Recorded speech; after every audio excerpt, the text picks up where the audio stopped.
la! Your dream vacation to Dubai starts from ₹29,999 only with GT Holidays, South India's #1 travel brand. பிஜேபிக்கு மெஜாரிட்டியை கொடுக்கல, ஆனால் NDA ஆட்சியை கொடுத்துருக்கிறார். சவுத்தில் தமிழ்நாடு நீங்களா மற்ற எல்லா இடத்துலையும் பரவலாக பிஜேபி முத்திரை பதித்திருக்கிறது. கேரளத்தில் அவருடைய அக்கௌண்ட்டை தொடங்கியிருக்கு. ஆந்திராவில் நல்லா ஷைன் பண்ணியிருக்காங்க. தெலுங்கானாவில் போன தடவை 4 சீட்னா இந்த தடவை 8 சீட் ஜெயிச்சிருக்காங்க. தென்னகம் பிஜேபிக்கு ஒரு சேலஞ்சிங்கான பூமி. தென்னிந்தியாவில் இனி நுழையவே முடியாது அப்படிங்கிற அந்த மித்தெல்லாம் இந்த எலெக்ஷன் தகர்த்து எறிந்திருக்கிறது. இன்றைக்கி 3வது முறையாக பிரைம் மினிஸ்டராக போகிறார் மோடி. 9ஆம் தேதி மாலை 6 மணிக்கு நேருவோட சாதனையை சமன் செய்ய போகிறாரு. உங்களால் மாற்ற முடியுமா சார்? பிஜேபிக்கு கிடைக்கக்கூடிய சீட்டில் ஒரு 30 சீட்டு குறைச்சிருக்கு, இவ்வளோதானே. பிஜேபி இன்றைக்கி அசுர பலத்தோடு இருக்கு. 28 கூட்டணி கட்சிகளை கொண்டு இருக்கக்கூடிய இந்தி கூட்டணி மொத்தமாக பெற்றிருக்கிற தொகுதிகளை காட்டிலும் பிஜேபி என்கிற தனி கட்சி பெற்றிருக்கிற தொகுதிகள் அதிகம். இந்தி கூட்டணிக்கு 234, பிஜேபி 240. ஒரு கட்சி வாங்கி. நீங்கள் பிஜேபி ரொம்ப சல்லுசன்னு நினைக்கிறீங்களா? ஜேபி நட்டாவுடைய பதவிக்காலம் முடிய போகிறது. இப்போ அடுத்தாப்புல ஒரு புதுசாக ஒரு ஆல் இண்டியா லீடரை கொண்டு வரணும். 3 பேர் அடிபடு.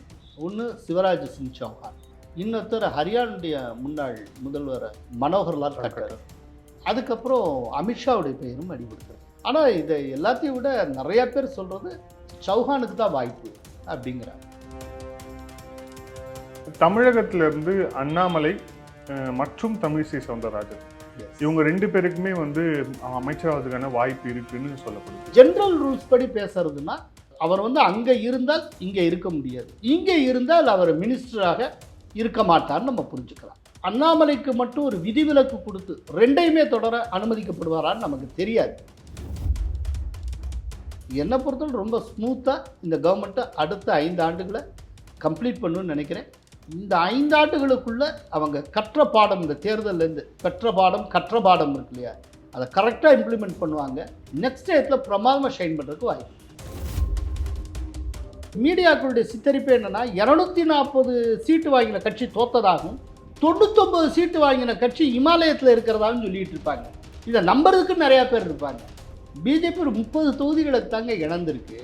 இல்ல மகிழ்ச்சி அடைறதுக்கு ஒண்ணுமே இல்லை.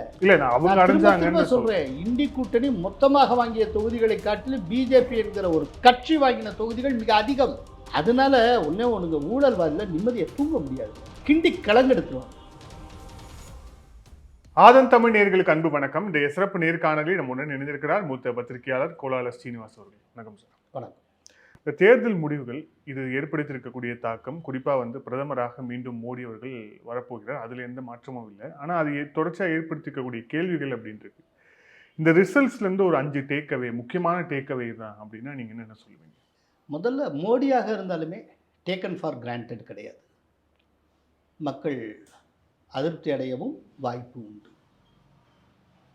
2வது, பிஜேபியுடைய வெற்றிக்கு ரொம்ப பக்கபலமாக ஆர்எஸ்எஸ் இருந்திருக்கிறது. ஆர்எஸ்எஸ் சுணக்கம் காட்டினால் என்ன ஆகும் அப்படிங்கிறத இந்த முடிவுகள் காட்டுகின்றன. ஏன்னா நார்த்தில் ஆர்எஸ்எஸ் ஒர்க்கே பண்ணலை அப்படிங்கிற தகவல் இப்போ வந்துட்டுருக்கு. அதே போல் ஸ்மிருதி இரானி ஆர்எஸ்எஸை புறக்கணித்தார் என்றே கூறப்படுகிறது. இப்போ அதுக்கான ஒரு பெரிய விலையை அவங்க கொடுத்துருக்காங்க. 3வது, கவர்ச்சிகரமான வாக்குறுதிகள் கொடுத்தார். ஒரு தடவை மயங்காதவங்க அடுத்த தடவை திரும்ப பம்ப் பண்ணுறப்போ ஏதோ ஒரு இடத்துல மக்கள் மயங்கி விடுகிறார். அப்போது அதுக்கு கவுண்டராக நீங்கள் ஏதாவது ஒன்று வச்சு அரசியல் செஞ்சால் தான் முடியும். அதற்கான படிப்பினை இதில் இருக்குது. அங்கே நாங்கள் 1 லட்சம் உங்களுக்கு கொடுப்போம் அப்படின்னு ராகுல் காந்தி ஒரு வாக்குறுதியை கொடுக்குறப்போ, நான் இன்ஃப்ராஸ்ட்ரக்சரை டெவலப் பண்ணுவேன், 8 வழிச்சாலை ஆக்குவேன், 10 வழிச்சாலை ஆக்குவேன்னு சொல்லிட்டு இருந்தால் அது பெருசாக ஈடுபடுறது. இப்போ இதே ராகுல் காந்தி இதுக்கு முன்னால் 72,000 வருஷத்துக்கு தருவேன் அப்படின்னு சொன்னப்போ அது எடுபடலை. ஆனால் இந்த தடவை எடுபட்டுருக்கு. ஸோ தொடர்ந்து ஒரு விஷயத்தை சொல்லிக்கிட்டே இருந்தால் சில நேரத்தில் அது கவர்ச்சியாகவும் மாறுகிறது. இந்த படிப்பினை நமக்கு கிடைச்சது. அப்புறம் இன்னொரு முக்கியமான இது பாசிட்டிவ் டேக்கப். இந்த தடவை பார்த்திங்கன்னா நார்த்தை காட்டில் சவுத்து கை கொடுத்துருக்கு. சவுத்தில் தமிழ்நாடு நீங்களா மற்ற எல்லா இடத்துலையும் பரவலாக பிஜேபி முத்திரை பதித்திருக்கிறது. முதல் தடவையாக கேரளத்தில் அவருடைய அக்கௌண்ட்டை தொடங்கியிருக்கு. ஆந்திராவில் நல்லா ஷைன் பண்ணியிருக்காங்க. தெலுங்கானாவில் முன்னக்காட்டில் 2 மடங்கு. போன தடவை 4 சீட்னா இந்த தடவை 8 சீட் ஜெயிச்சிருக்காங்க. ஸோ தென்னகம் வந்து இனிமேல் வந்து பிஜேபிக்கு ஒரு சேலஞ்சிங்கான பூமி. தென்னிந்தியாவில் இனி நுழையவே முடியாது அப்படிங்கிற அந்த மித்தெல்லாம் இந்த எலெக்ஷன் தகர்த்து எறிந்திருக்கிறது. எல்லாத்துக்கும் மேலே மக்கள் வந்து டோட்டலாக பனிஷ் பண்ணலை. அதை புரிஞ்சுக்கணும்.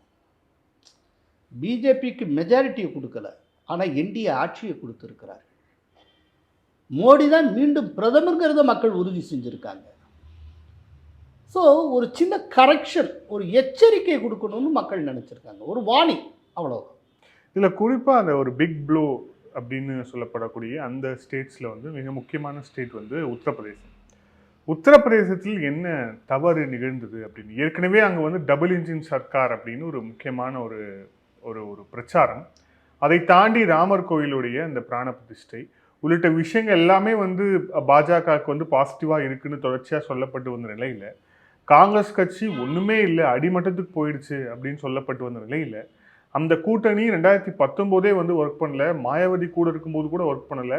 ஆனால் இப்போ தனியாக இருக்கும்போது எப்படி ஒர்க் ஆச்சு? What went wrong in UP? நீங்கள் டபுள் இன்ஜின் சர்க்காருங்கிறீங்க, சில நேரங்களில் அதுவே டபுள் ஆன்டி இன்கம்பன்சி கொண்டு வரும். அங்கேயும் ஆட்சியில் இருக்கிற கட்சி, இங்கேயும் ஆட்சியில் இருக்கக்கூடிய ஒரு கட்சி.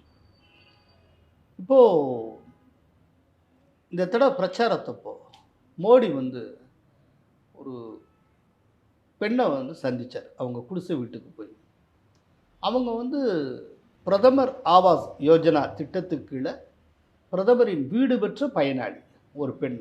அவங்க சந்தித்து அவங்க வீட்டில் போய் டீ எல்லாம் சாப்பிட்டு வந்தார். அந்த பெண்ணு சொல்லியிருக்காங்க, பிரைம் மினிஸ்டர் நல்லா தான் பண்ணார், எல்லாம் பண்ணார், ஆனால் இங்கே நின்ன எம்பி எவனையுமே மனுஷனாக மதிக்க தெரியாத ஒரு ஆள்.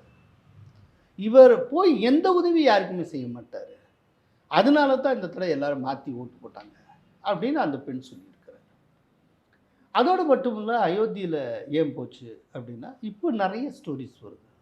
அயோத்தியினுடைய கோயில் கட்டுறது, என்னுடைய விரிவாக்கம், இதற்காக பக்கத்தில் இருக்க ஷாப்ஸு அது இது எல்லாத்தையும் டெமாலிஷ் பண்ணுவாங்களே, பண்ணிட்டு தானே அதை பெருசாக்குவாங்க.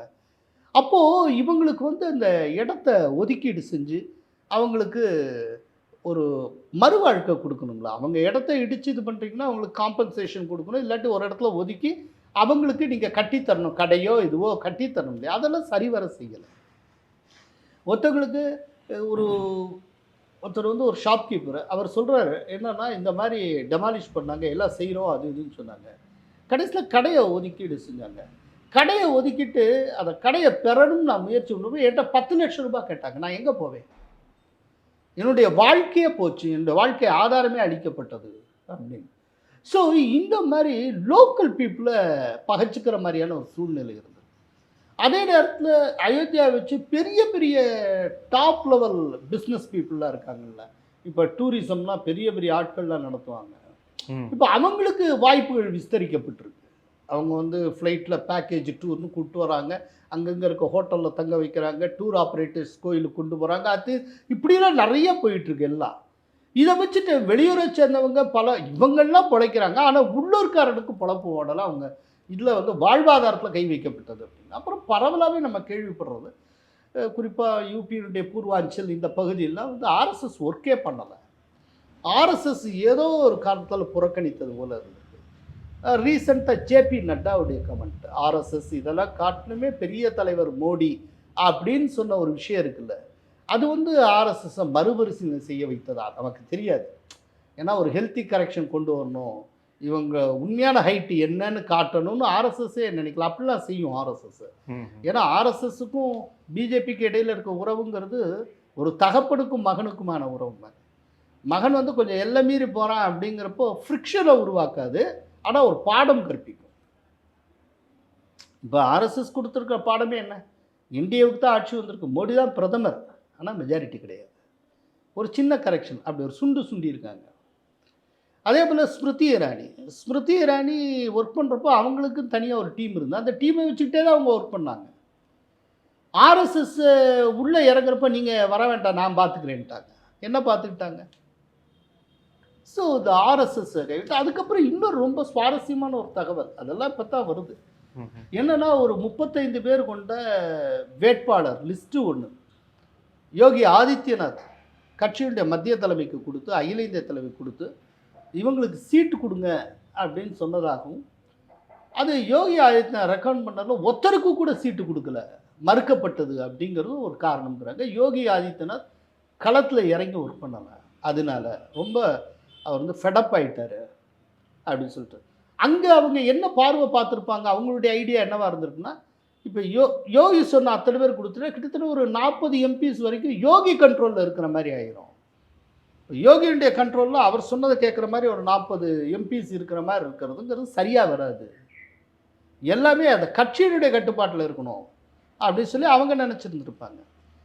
ஆனால் அந்த இடம் இருக்குல்ல, யூபிங்கிற இடம், அது வந்து யோகியுடைய கட்டுப்பாட்டில் இருக்கிற இடம். அப்போ அங்கே அவர் அவருடைய வேலையை காட்டுறாரு. இப்படி சுருக்கமாக சொன்னால் ஒரு டிவைடர் ஹவுஸாக இருக்குது, ஒரு டிவைடர் ஹவுஸாக இருக்குது, ஒற்றுமை இல்லை, உட்கட்சி பூசல் இல்லை. ஆனால் இந்த ராஜஸ்தான் எடுத்துக்கங்க, ராஜஸ்தானில் போனதில் ஸ்வீப் பண்ண இடம் 25க்கு 25. இன்றைக்கி ராஜஸ்தானில் என்ன 14 சீட்டை பிஜேபி இழந்திருக்கு. என்ன காரணம்? வசுந்தரா ராஜியை ஓரம் கட்டினாங்க. வசுந்தரா ராஜே எவ்வளோ பெரிய டாலஸ்ட் லீடர், அவங்களுடைய கான்ட்ரிபியூஷன்லாம் மகத்தானது. உங்களுக்கு பிடிக்கும் பிடிக்காமல் இருக்கலாம், அதுக்காக அவங்களுடைய பங்களிப்பை நீங்கள் உதாசீனம் செய்ய முடியுமா? அவங்கள டோட்டலாக கம்ப்ளீட்டாக ஒதுக்கினாங்க. ஒரு ஃபஸ்ட் டைம் எம்எல்ஏ வந்து அவங்க வந்து சிஎம் ஆக்கினாங்க. அப்போது இதில் ஒரு அதிருப்தியில் இருக்காங்க. அவங்கள சமாதானப்படுத்துறதுக்கு பெருசாக முயற்சியே பண்ணலை. இப்போது வசுந்தரா ராஜே சேவை ஆதரவாளர்கள் ஒர்க் பண்ணவே இல்லை. வசுந்தரா ராஜே கேம்பெயினே பண்ணலையே, அப்புறம் அங்கே எப்படி ஜெயிக்கும்? இப்போ அதே போல தான் சிஎம் போஸ்ட்லேருந்து ஓரங்கட்டினாங்க சிவராஜ் சிங் சௌஹானை. ஆனால் அதே நேரத்தில் மத்திய பிரதேசில் போட்டியிடுறதுக்கு ஒரு வாய்ப்பு கொடுத்தாங்க, அவர் அகாமடேட் பண்ணாங்க. அவர் விதிஷா தொகுதியில் எம்பியாக 8 லட்சம் வாக்குகள் வித்தியாசத்தில் ஜெயிச்சிருக்கார். அவர் அகாமடேட் பண்ணனால மத்திய பிரதேசில் 29க்கு 29 பிஜேபி ஜெயிச்சு. ஒருவேளை சௌஹானை நீங்கள் வசுந்தரா ராஜே எப்படி ஒதுக்கினீங்களோ அதை டோட்டலாக ஒதுக்கியிருந்தா என்ன இருக்கும்? ஹிந்தி ஸ்பீக்கிங் பெல்ட்டில் இந்த தடவை ரொம்ப சக்ஸஸ்ஃபுல்லாக இருக்கிறது மத்திய பிரதேஷ். அதுக்கு காரணம் சௌஹான். அதனால இந்த ரீஜனல் சத்திரப்புங்கிறது ரொம்ப முக்கியங்க. இந்திரா காந்தி வந்து ஒரு டயத்தில் தப்பான ஒரு முடிவு எடுத்து இந்த ரீஜனல் சத்திரப்பை ஃபுல்லாக ஒழிச்சு கட்டி அதை ஸ்டேட்டில் இருக்க அத்தனை பேருமே தான் சொல்கிறத கேட்குற மாதிரி தான் இருக்கணும், தனக்கு இணையான பர்சனாலிட்டிஸ் எங்கேயுமே வந்துடக்கூடாதுங்கிற மாதிரி நினச்சி டோட்டலாக இல்லாமல் ஆக்கினாங்க. அதுக்கப்புறம் தான் காங்கிரஸ் வீழ ஆரம்பிச்சது. முன்னால் பார்த்தீங்கன்னா அகில இந்திய தலைமைக்கு இணையான பர்சனாலிட்டிஸு காங்கிரஸில் ஒவ்வொரு ஸ்டேட்லேயும் இருப்பாங்க. தமிழ்நாடுன்னு எடுத்தால் ஒரு காமராஜர் இருப்பார், ஆந்திரா எடுத்தால் சஞ்சீவ் ரெட்டி இருப்பார், கர்நாடகான்னு எடுத்தால் நிஜலிங்கப்பா இருப்பார். இப்படி ஒவ்வொரு இடத்துலையும் டாப் லெவல் பர்சனாலிட்டிஸ் இருப்பாங்க. அவங்க வந்து at par with central leadership இருப்பாங்க. ஒரு நேருவோடையும் இந்திரா காந்தியோட நேரடியாக பேசக்கூடிய அளவுக்கான பெரிய பர்சனாலிட்டிஸ் இருப்பாங்க. அதெல்லாம் இந்திரா காந்தி இது பண்ண ஆரம்பித்தாங்க. அதுக்கப்புறம் தான் காங்கிரஸுடைய வீழ்ச்சி ஆரம்பிச்சது. இப்போது அது மாதிரியான ஒரு சின்ன போக்கு திடீர்னு எப்படியோ ஆரம்பமாயிருக்கு. பெரிய பெரிய டாப் பர்சனாலிட்டிஸ் வசுந்தரா ராஜே அவங்கள ஓரம் கட்டுறது மாதிரி வந்தால் இப்போ திரும்ப இது வேலையை காட்டுது. பட் இதெல்லாம் படிப்பினே தான், இப்போவே எல்லாம் முடிஞ்சதில்ல. இப்போ உடனே அவங்க அதாவது வரலாற்றிலிருந்தும் தோல்வியிலிருந்தும் வேகமாக கற்கக்கூடிய குணம் கொண்ட கட்சி அப்படின்னா இந்தியாவிலே பிஜேபி தான். டக்குன்னு அவங்க கற்றுப்பாங்க, அடுத்த தடவை இந்த தப்பு வராது. இல்லை, ஆனால் மோஸ்ட்லி இந்த மாதிரியான தப்பு வந்து காங்கிரஸில் வந்துச்சுன்னா காங்கிரஸில் வந்து கோஷ்டி பூசல், 2ஆம் கட்ட தலைவர்கள் வந்து பிரச்சனை அப்படின்னு சொல்லிட்டு இருக்கும். ப்ளஸ் வந்து அங்கே வந்து ஆர்எஸ்எஸ்னு ஒரு பேக் போனாக ஒரு அமைப்பு இல்லை. இங்கே ஆர்எஸ்எஸ்னு ஒரு பேக் போனாக ஒரு அமைப்பு இருந்தது, அதுக்கிட்ட எல்லாமே போய் ரிவ்யூ பண்ணுற மாதிரியான ஒரு மானிட்டரிங் சிஸ்டம் இருந்தது. இவ்வளவு இருந்தும் இந்த விஷயத்தெல்லாம் அமித்ஷாவும் மோடியும் ஸ்மெல் பண்ண எப்படி தவறிட்டாங்க? ஆர்எஸ்எஸ்ன்னு பேக் போனால் ஒரு அமைப்பு இருக்குது, அது எல்லாம் மானிட்டர் பண்ணி கரெக்ட் பண்ணாதான் அப்படின்னு. அதான் நான் கொஞ்ச நேரத்துக்கு முன்னாடி சொன்னேன், ஆர்எஸ்எஸ்ஸே விட்ரா பண்ணிருச்சே, அப்புறம் அது எங்கே மானிட்டர் பண்ணும்? தேர்தலில் உதவி செய்கிற விஷயத்தில் ஆர்எஸ்எஸ்ஸே கொஞ்சம் தள்ளி நின்று தானே பார்க்குறோம். இல்லை சார், நீங்கள் இதுக்கு முன்னாடி இன்டர்வியூலே சொல்லியிருக்கீங்க 2025ங்கிறது ஆர்எஸ்எஸ்க்கு ஒரு முக்கியமான வருஷம். இதுதான் அந்த வருஷத்துல வந்து பாஜக ஆட்சி இருக்கணும் அப்படின்னு தான் பாஜக நினைக்கும், ஆர்எஸ்எஸ் நினைக்கும். அப்படிங்கிறப்போ பிஜேபி அகில இந்திய தலைவர்கிட்டேருந்து ஆர்எஸ்எஸ்ஐ காட்டிலும் இதை காட்டிலும் மிகப்பெரிய தலைவர்ங்கிற மாதிரி வரலாமா? மனசில் நினச்சா கூட சொல்லக்கூடாதுல்ல. மனசில் இருந்தால் கூட அதை வெளிப்படுத்திருக்கூட விவேகமான விஷயமே கிடையாது. அப்படி சொல்கிறது ரொம்ப இம்மெச்சூர் ஸ்டேட்மெண்ட்டு. ஜேபி நட்டாட்டத்தில் நான் இப்படி எதிர்பார்க்கல. ஜேபி நட்டா எவ்வளோ மெச்சூர்ட் பர்சன் தெரியுமா? ரொம்ப ரொம்ப ஒரு பிரமாதமான பர்சனாலிட்டி. அவர் என்ன எப்படி பேலன்ஸ் இழந்தார்? இப்படி அதுவும் எலெக்ஷன் டயத்தில் இப்படி என்னத்தையாவது சொல்கிறது எடா கூடமாயிரும் தோணலையா? பட்டு இதெல்லாம் ஒன் ஆஃப் த ரீசன்ஸுங்க.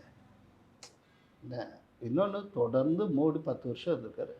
ஒரு ஆன்டி இன்கம்சி இருக்கிறது, மக்களுக்கு ஒரு சின்ன சலிப்பு இருக்கும், ஒரு ஃபெடப் ஆவாங்க, அதெல்லாம் வேறு, அதெல்லாம் சேர்ந்தும் இருக்குது.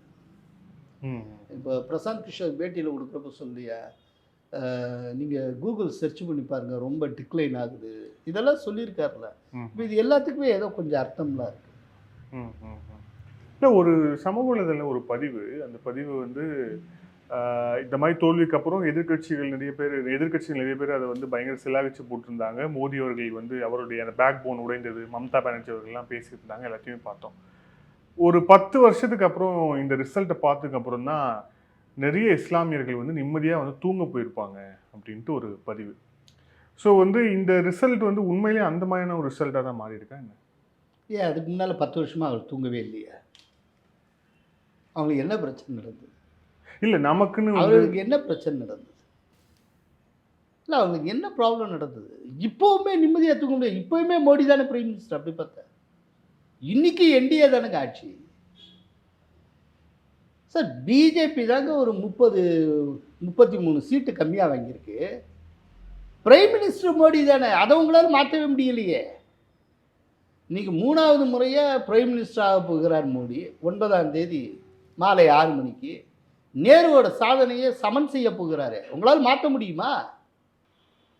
அப்புறம் நீங்கள் என்ன மாற்றிட்டீங்க? ஒன்றுமே மாற்றலைங்க சார். பிஜேபிக்கு கிடைக்கக்கூடிய சீட்டில் ஒரு 30 சீட்டு குறைச்சிருக்கீங்க, இவ்வளோதானே. பிஜேபி இன்னைக்கு அசுர பலத்தோடு இருக்குது. அதை வந்து மறந்துடக்கூடாது. யானை படுத்தால் குதிரை மட்டம்னு பேர், ரைட்டா? இன்றைக்கும் உங்களை காட்டின மிகப்பெரிய ஹைட்டில் இருக்குது, ரைட்டா? 28 கூட்டணி கட்சிகளை கொண்டு இருக்கக்கூடிய இந்தி கூட்டணி மொத்தமாக பெற்றிருக்கிற தொகுதிகளை காட்டிலும் பிஜேபி என்கிற தனி கட்சி பெற்றிருக்கிற தொகுதிகள் அதிகம். இந்தி கூட்டணிக்கு 234, பிஜேபி 240. ஒரு கட்சி வாங்கியிருக்கு. நீங்கள் பிஜேபி ரொம்ப சல்லுசன்னு நினைக்கிறீங்களா? மொத்த கூட்டணியும் சேர்த்து வாங்கியிருக்கிறது காட்டில் பிஜேபிங்கிற ஒரு கட்சி வாங்கியிருக்கிற தொகுதிகள் எண்ணிக்கை அதிகங்கிறப்போ நீங்கள் வந்து பிஜேபியை அண்டர் எஸ்டிமேட் பண்ணுறீங்க, நீங்கள் ரெடிக்யூல் பண்ணுறீங்க, டிஸ்மிஸ் பண்ணுறீங்கன்னா உங்களுக்கு அரசியல் தெரியாதுன்னு அர்த்தம். என்ன ஒரு 30-33 தொகுதிகள் குறைஞ்சிருக்கு. இதில் எது பாடம் கற்பாங்க, அடுத்ததில் கரெக்ஷன் போட்டுருவாங்க சார். என்ன ஏதுன்னு இன்னும் சொல்லப்போனால் இந்த செட்பேக் வந்து ஒரு ஹெல்த்தி கரெக்ஷன். எதனால் தோற்றோம்னு யோசிப்பாங்கள்ல. தொடர்ந்து இப்படியே ஏறுமுகமாகவே போயிட்டு அரசியல்லாம் சின்ன இறக்கமும் இருக்குங்கிறது தெரிஞ்சுப்பாங்கள்ல. அப்போது முன்னை காட்டிலும் இன்னும் பாய்ந்து போவதற்கான வாய்ப்புகளை இது உருவாக்கி கொடுக்குமே. இல்லை, இனிமேல் எதையுமே பிஜேபி இப்படி ஒரு ரிசல்ட் வந்துட்டால் இனிமேல் எதையுமே பிஜேபி ஈஸியாக எடுத்துக்காது. இது ஒருவேளை மம்தா, கேசிஆர் போன்ற தலைவர்கள் செய்த தவிர பாஜக வந்து திருப்பியும் செய்ய ஆரம்பிச்சிருச்சோ, அதுதான் இந்த பின்னடைவுக்கு காரணமோ? ஏன்னா வந்து அவங்க மாநிலத்தில் அவங்க வந்து பெரிய ஒரு லீடர்ஸாக இருக்கிறாங்க, மம்தா இருக்கிறாங்க. அவங்க வந்து ஆல் இண்டியா லெவலில் வந்து கேசிஆர் மூவ் ஆகணும், தன்னோட பார்ட்டியை மகாராஷ்டிரா கொண்டு போகணும் அவர் நினைக்கிறார். ஆனால் அது ரிசல்ட் எப்படி வந்துச்சு? அவருடைய சொந்த மாநிலத்திலே அவர் வந்து இருந்தார். ஸோ பாஜக இந்த தேர்தலில் பிரதமர் மோடி அவர்களுடைய கான்சன்ட்ரேஷன் எல்லாமே தென் மாநிலத்தை நோக்கி இருந்தது. அதுவே ஒரு காரணமாக அவங்க அமர்ந்து வச்சா, அவங்க குறிப்பாக அவங்களுடைய அந்த ஹிந்தி ஹார்ட்லேண்டில் அவங்க வந்து நம்பர்ஸை லூஸ் பண்ணுறதுக்கு அதுவே ஒரு காரணமாக சொல்கிறது என்னென்னா, ஹிந்தி ஹார்ட்லேண்டில் ஒரு ஓவர் கான்ஃபிடென்ஸோடு இருந்துட்டு தெற்க கவனித்த அளவுக்கு வடக்க கவனிக்காமல் போயிட்டாங்களோ அப்படின்னு கேட்குறீங்க. சான்ஸ் இருக்கு. என்னென்னா, வடக்க வந்து திட்டவட்டமாக அது ஒரு ஃபிக்ஸட் டெபாசிட் மாதிரி நினச்சிட்டாங்க. அது விளைஞ்சிக்கிட்டே இருக்கும், அதுக்கெல்லாம் ரொம்ப பெருசாக தேவையில்லை, ஆட்டோமேட்டிக்காக வந்துடும். 1 or 2 constituency plus R minus இருக்கும், மற்றபடி நமக்கு தான் அப்படிங்கிற மாதிரி நினச்சிட்டாங்க. உழைக்க வேண்டியது ஃபுல்லாக சவுத்துன்னு நினச்சிட்டு இருக்காங்க. நார்த்துலேயும் நல்லா கேம்பெயின் பண்ணாங்கலாம் இல்லைங்களே. பட் தமிழ்நாடுக்கு அதுக்கெல்லாம் கொடுத்த முக்கியத்துவத்தோடு கம்பேர் பண்ணுறப்போ நார்த்துக்கு எவ்வளோ முக்கியத்துவம் கொடுத்தாங்க அப்படிங்கிற ஒரு கேள்வி இருக்குது. நல்ல கேள்வி. ஒரு ஓவர் கான்ஃபிடென்ஸ் இருக்கலாம். பட் இப்படி ஒரு கரெக்ஷன் கிடச்சது பிஜேபிக்கு இந்த இடத்துல நல்லது தான். இனி எதையுமே ஈஸியாக எடுத்துக்க மாட்டாங்க.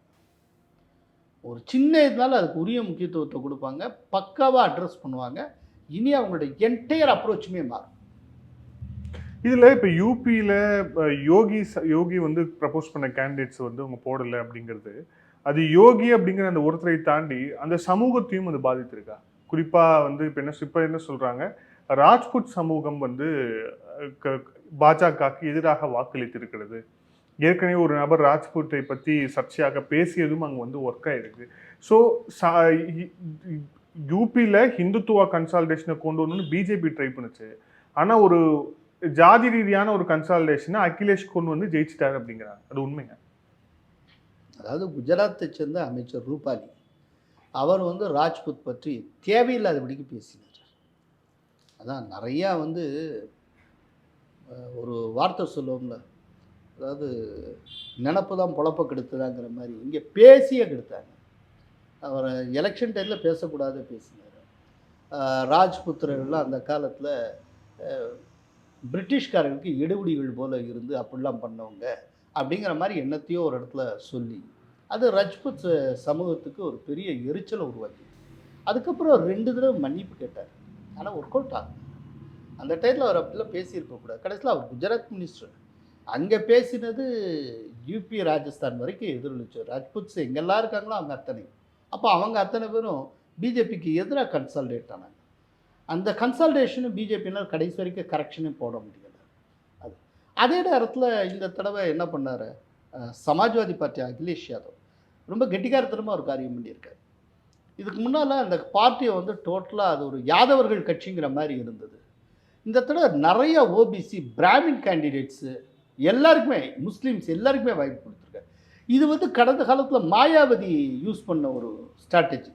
மாயாவதி வந்து ஆதிவாசி, எஸ்சி, பிராமின், ஓபிசி, முஸ்லீம் அப்படி ஒரு கம்பைன் எல்லாத்துக்குமே அவங்க இடம் கொடுப்பாங்க. பிராமின்ஸுக்கே ஏராளமான எம்எல்ஏ சீட்லாம் மாயாவதி காலத்தில் கொடுத்தாங்க.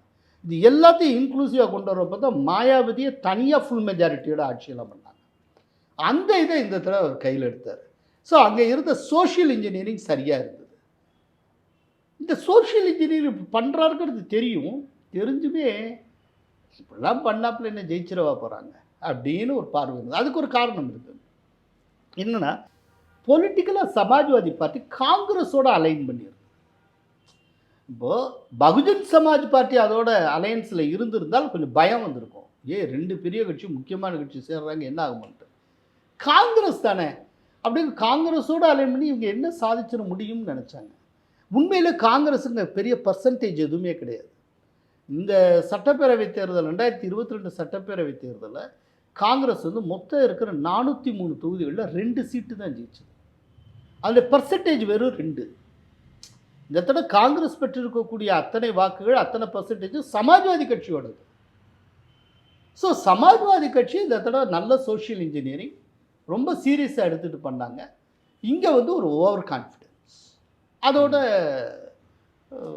இது ஆர்எஸ்எஸ் உடைய பேக்கப் வேற குறைச்சி. இப்போ இதில் இன்னொரு முக்கியமான விஷயம் சொல்கிறாங்க நிறைய பேர், பிரதமராக வந்து மோடி தான் மீண்டும் வரப்போகிறார் அப்படிங்கிறது உறுதியாகிவிட்டது. ஆனாலும் கூட இப்போ நீங்களே சொன்ன மாதிரி ஆர்எஸ்எஸ் வந்து அந்த அந்த அந்த அளவுக்கான ஒத்துழைப்பை கொடுக்கல அப்படிங்கிற போது RSS may propose some different person to prime minister அந்த பிரைம் மினிஸ்டர் அந்த கேண்டிடேட்டுக்கு இல்லை. கொடுக்கலாம். இது வந்து ரொம்ப ஹைப்போதெட்டிக்கல். அதுக்குள்ளே இங்கே நம்ம பேசிகிட்டு இருக்க இந்த டயத்தில் நாடாளுமன்ற இதில் முடிஞ்சு அவரை வந்து மக்களவைக்கான தலைவராக தேர்ந்தெடுத்து இப்போ அந்த ப்ரொப்போசல்லாம் ஜனாதிபதிகிட்ட கொடுக்க போகிறாங்க.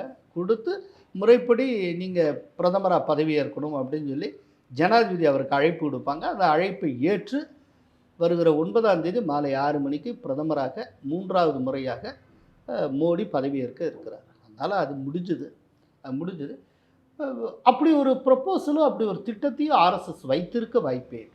அப்போது இது உள்ளுக்குள்ளே எதுவும் ஸ்ட்ரக்சரலான ரிஃபார்ம்ஸ் வந்து எதுவும் நடக்க வாய்ப்பு இருக்கா? தலைவர்லேருந்து மாநில தலைவர்லேருந்து அமைப்பு செயலாளர்கள் எப்படின்னா ஜேபி நட்டாவுடைய பதவிக்காலம் முடிய போகிறது. இப்போ அடுத்தாப்புல ஒரு புதுசாக ஒரு ஆல் இண்டியா லீடரை கொண்டு வரணும்.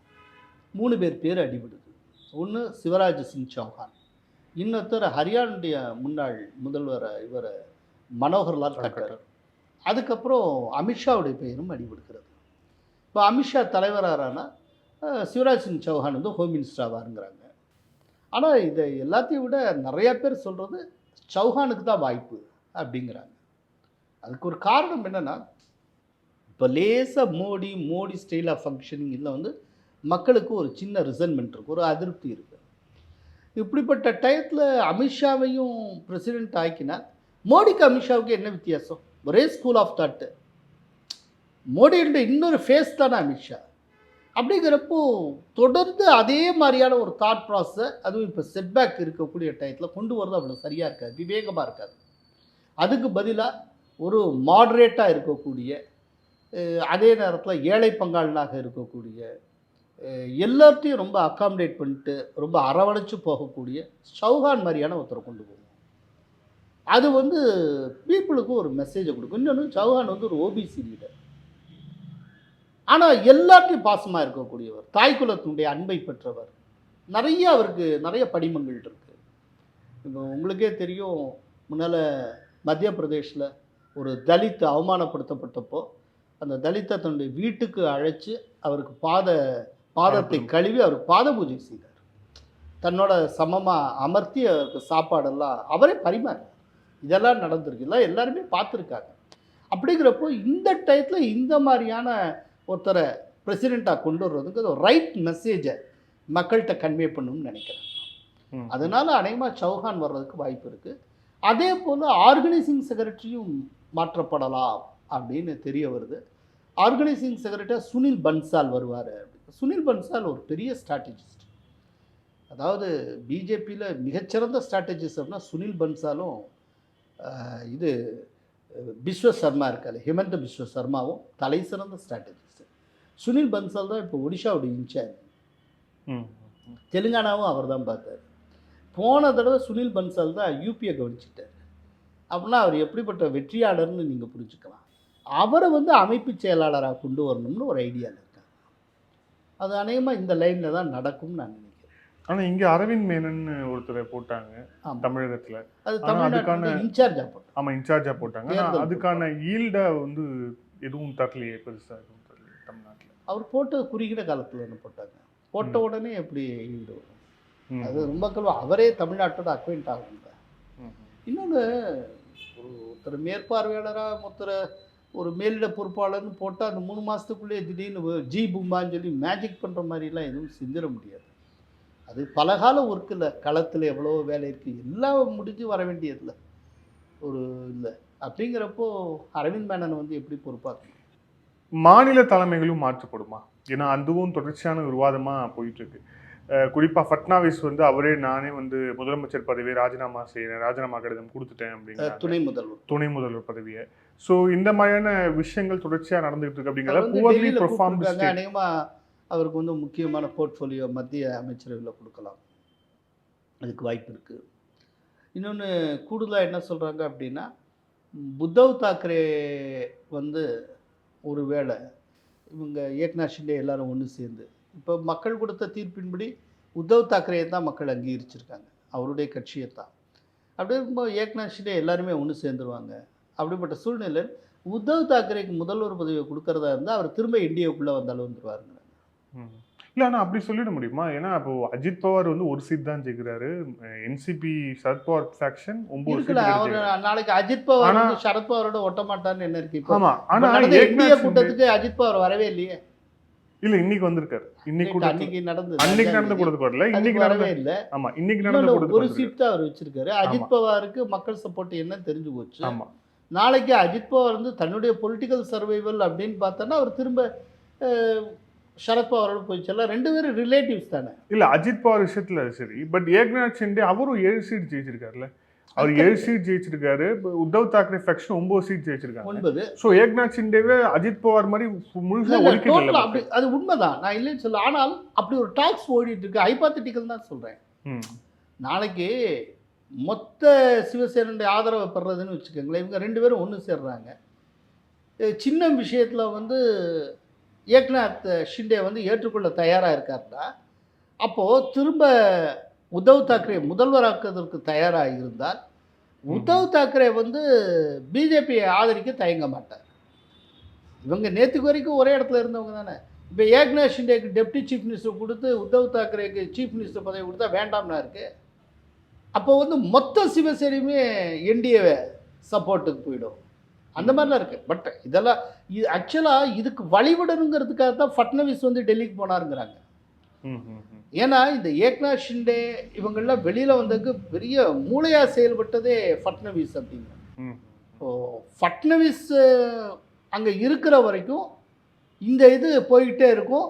ஏன்னா அடுத்தாப்புல பிர்ஹான் மும்பை மாநகராட்சி தேர்தல் நடக்க போகுது, அப்புறம் மகாராஷ்டிரா சட்டப்பேரவை தேர்தல் நடக்க போகுது. இப்போ இருக்கிற கண்டிஷனில் சட்டப்பேரவை தேர்தல் பிஜேபி எதிர்கொண்டால் மோசமான தோல்வி அடையும் அப்படின்னு சொல்கிறாங்க. அப்போ அதுக்குள்ள ஒரு வலுவான கூட்டணியை பிஜேபி கட்டமைக்கணும்.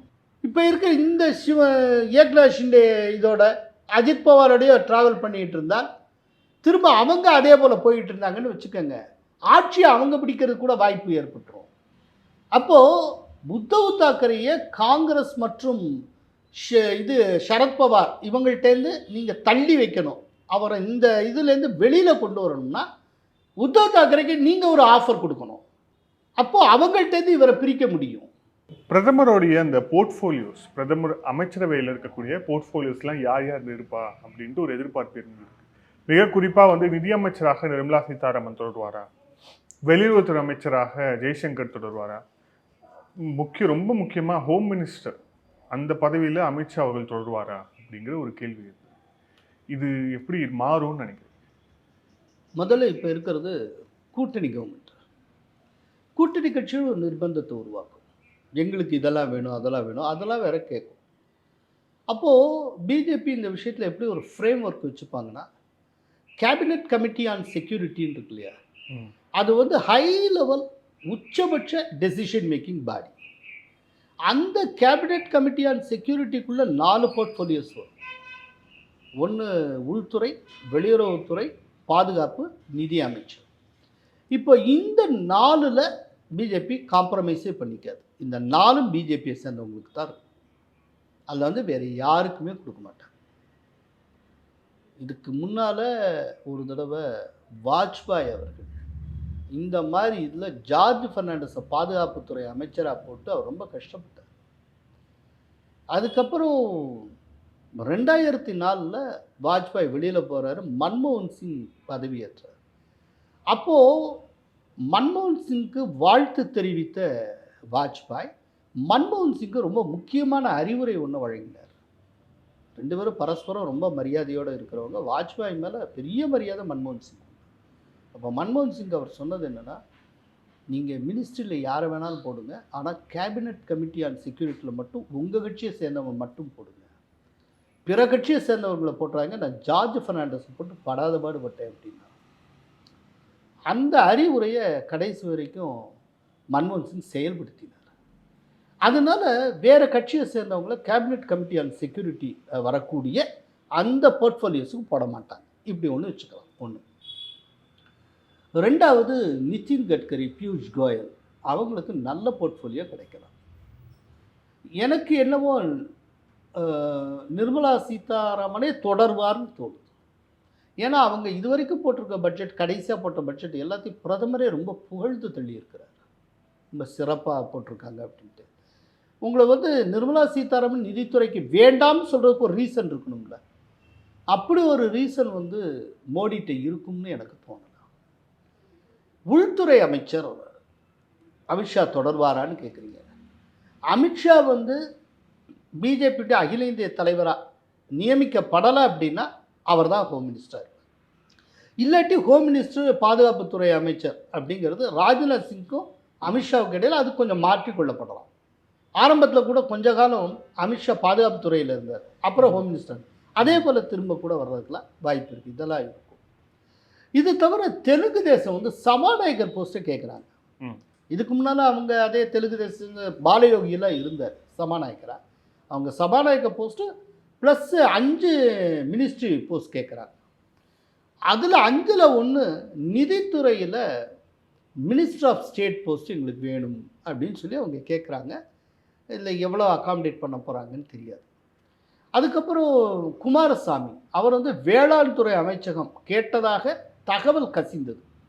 நேற்றுக்கு பெங்களூரில் செய்தியாளர்களை சந்தித்த குமாரசாமி அந்த மாதிரி கசிந்த தகவல் தவறுன்னு சொல்லியிருக்கிறார்.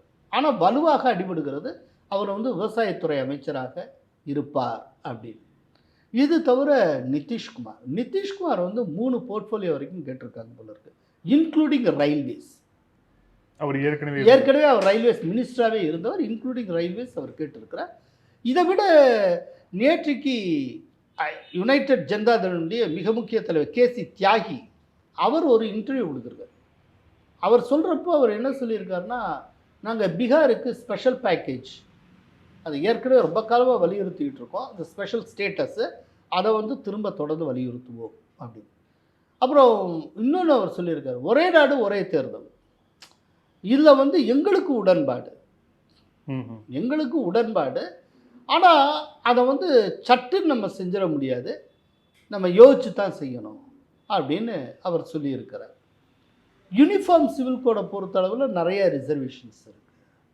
இப்போ அதை வந்து சந்திரபாபு நாயுடு எதிர்ப்பார். இப்படி பல்வேறு விஷயங்கள் இருக்குது.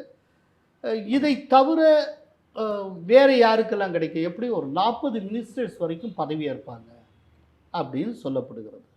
இதில் நிறைய புதுமுகங்கள் உள்ளே வர்றதுக்கு வாய்ப்பு இருக்குது. தேஜஸ்வி சூர்யாவுக்கு கிடைக்கலாம், ஓகே, அப்புறம் அண்ணாமலைக்கு கிடைக்கலாம். அதெல்லாம் கூடுதல். அதான் கேட்க வந்தேன். தமிழகத்திலிருந்து அண்ணாமலை மற்றும் தமிழிசை சவுந்தரராஜன் இவங்க 2 பேருக்குமே வந்து அமைச்சராவதுக்கான வாய்ப்பு இருக்குன்னு சொல்லப்படுது. ஸோ இவங்க அமைச்சர் ஆகிறது ஒரு பட்சம், ஒரு கேள்வினா, இன்னொரு கேள்வி, அமைச்சரான பிறகு அண்ணாமலை அவர்கள் தமிழக பாஜக தலைவர், அந்த மாநில தலைவர் அப்படி பதவி பிஜேபியில் வந்து ஒரு பதவி.